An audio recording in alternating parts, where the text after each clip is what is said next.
सभी देशवासियों को नमस्कार। मैं सतविंदर सिंह भारतीय, राष्ट्रीय महासचिव अखिल भारतीय परिवार पार्टी से। कल आरएसएस के प्रमुख श्री मोहन भागवत जी ने एक स्टेटमेंट दी कि यूपी में जो चुनाव हुए हैं 2 चरण के, उसमें भाजपा की स्थिति ठीक नहीं है, भाजपा की पोजीशन डाउन है। तो जितने भी आरएसएस के कार्यकर्ता है उनको अब जी जान से जुट जाना है। मैं ये पूछना चाहता हूं मोहन भागवत जी कि इस स्टेटमेंट का क्या मतलब है। एक तरफ तो आप कहते हैं कि आरएसएस का, राष्ट्रीय स्वयंसेवक संघ का, राजनीति से कोई लेना देना नहीं है, ये एक राजनीतिक संगठन नहीं है और हम किसी पार्टी को भी सपोर्ट नहीं करते हैं। भाजपा को आप जो सपोर्ट करते हैं वो इनडायरेक्टली करते हैं, लेकिन खुले तौर पर कभी इसकी हामी नहीं भरते। तो ये जो दोहरापन आप अपनाते हैं, इसका कारण क्या है? आप राजनीति भी करते हैं और बाहर से दिखाते हैं कि हम राजनीति में इन्वॉल्व नहीं हैं, हम इसमें भागीदार नहीं हैं। पूरे देश को दिखता है, सभी देशवासियों को दिखता है कि आपने जो भ्रम की स्थिति पैदा हुई है, जो ये स्थिति पैदा की है, इससे आपकी मानसिकता का भी पता चलता है कि आप जनता को सिर्फ बरगलाने का काम करते हैं। आप क्यों नहीं भाजपा के कार्यकर्ता बन जाते? क्यों आप भाजपा सीधे तौर पर ज्वाइन नहीं कर लेते? क्यों एक आरएसएस का मुखौटा अलग से आपने पहना हुआ है? और आरएसएस का उद्देश्य क्या है, पर्पस क्या है?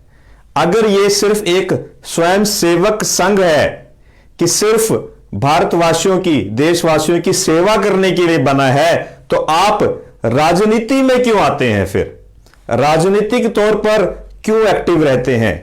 कहते कुछ और हैं, करते कुछ और हैं। असल में आरएसएस का जो मुख्य काम है वो सत्ता में बने रहना ही है, लेकिन एक मुखौटे द्वारा, और वो मुखौटा है भाजपा का।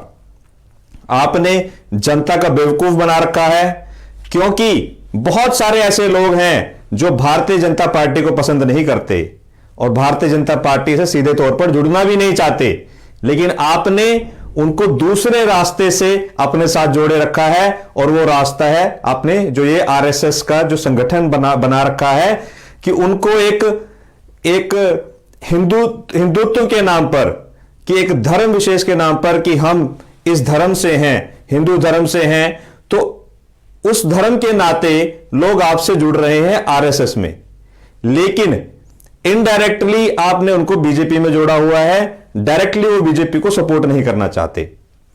तो ये जो राजनीति है, और ये जो राजनीति जो चुपके चुपके आप कर रहे हैं, छुप कर रहे हैं, इस गंदी राजनीति का इन हमारे देशवासियों को पता चल चुका है। और एक और बात कि जो ये हमारे मीडिया संस्थान है, बड़े बड़े टीवी चैनल हैं, किसानों को तो इन्होंने राजनीतिक घोषित कर दिया।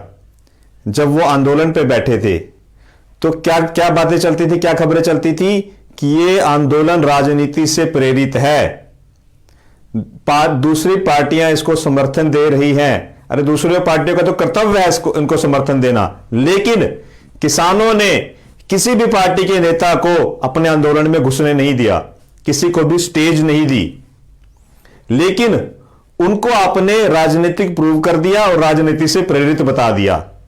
मैं उन मीडिया वालों से, उन टीवी चैनलों से पूछना चाहता हूं कि ये जो मोहन भागवत की जो स्टेटमेंट है और जो भी वो काम कर रहे हैं भारतीय जनता पार्टी को सपोर्ट करने का, उसमें आपको राजनीति नहीं दिखती क्या? क्यों आपने इस स्टेटमेंट के ऊपर कोई खबर नहीं चलाई कि मोहन भागवत राजनीति कर रहे हैं, और मैं तो कहूंगा गंदी राजनीति कर रहे हैं? तो यहां पर आरएसएस का तो दोहरा चेहरा दिखता ही है।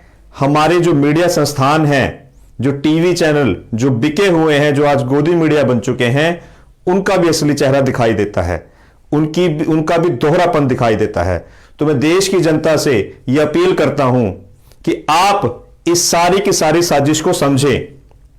आरएसएस की जो स्थापना हुई थी, उन्होंने देशवासियों को एक सपना दिया था कि हम अखंड भारत बनाएंगे, लेकिन उन्होंने सिर्फ ये एक सपना ही दिखाया है।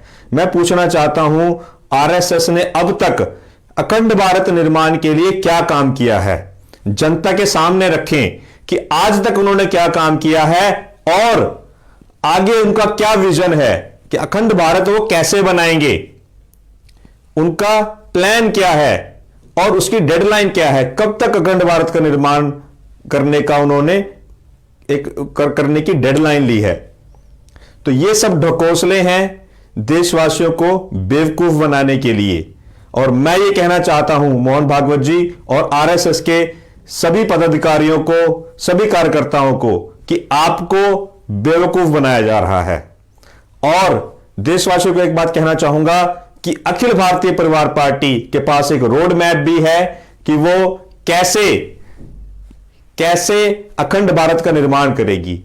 और जो इसमें हमने एक मुहिम शुरू की है, भारतीयता की मुहिम, कि हम अपने नाम के पीछे भारतीय शब्द लगा रहे हैं, ये एक इस अखंड भारत निर्माण का एक हिस्सा है। मैं तो कहूंगा इसकी पहल है, क्योंकि इससे जो ये नफरत फैलाई जा रही है जाति की, धर्म की, और तरह तरह का वाद सामने लाया जा रहा है, जातिवाद, धर्मवाद, तो इसको तोड़ने के लिए भारतीयता की जो शपथ है और भारतीयता की जो भावना है, वो इसका एक अचूक काट है इसकी। तो मैं आप सभी से कहना चाहूंगा कि आप भी अपने नाम के साथ में भारतीय लगाएं। किसी भी प्रकार से किसी भी व्यक्ति के साथ धर्म, जाति, भाषा, क्षेत्र या लिंग के आधार पर कोई भेदभाव ना करें। नहीं तो जैसे अंग्रेजों ने और उससे पहले मुगलों ने फूट डालो और राज करो की नीति अपनाई, वैसे ही आज जो सत्ताधारी हैं, बीजेपी वाले, आरएसएस वाले, कांग्रेस वाले, ये इसी रणनीति पर चल रहे हैं कि देशवासियों को आपस में लड़ाते रहो धर्म के नाम पर, जाति के नाम पर, और राज करो। तो आप ये समझिए और इनकी जो चालें हैं वो कामयाब मत होने दीजिए। धन्यवाद। जय हिंद, जय भारत।